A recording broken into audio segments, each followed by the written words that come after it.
కరీంనగర్ జిల్లా రామడుగు మండల కేంద్రంలో కోతులు హంగామా సృష్టించాయి. 2 గంటల పాటు జనాలను పరుగులు పెట్టించాయి.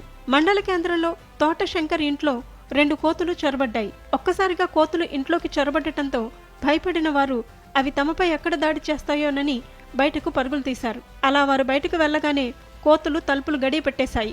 అయితే గడియ తీసేందుకు ప్రయత్నించిన వాటికి సాధ్యం కాలేదు. దాంతో మిగతా కోతులన్నీ ఆ ఇంటిని చుట్టుముట్టాయి. తమ నేస్తాలు ఆపదలో చిక్కుకున్నాయని భావించిన కోతుల దండు నానా హంగామా చేసింది. దీంతో అక్కడ హడావుడి వాతావరణం నెలకొంది.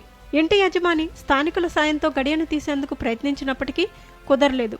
పైగా వారు చేసే ప్రయత్నాన్ని తమకు ప్రమాదంగా భావించిన కోతులు వారిని బెదిరించాయి. కర్రతో కిటికీలో నుండి గడియ తీసేందుకు ప్రయత్నించారు స్థానికులు. కానీ ఆ ప్రయత్నాన్ని కోతులు అడ్డుకున్నాయి. చివరకు స్థానికులు కట్టర్ సహాయంతో ఓ కిటికీని కట్ చేసి తొలగించారు. ఆ తర్వాత కోతులను బయటకు రప్పించేందుకు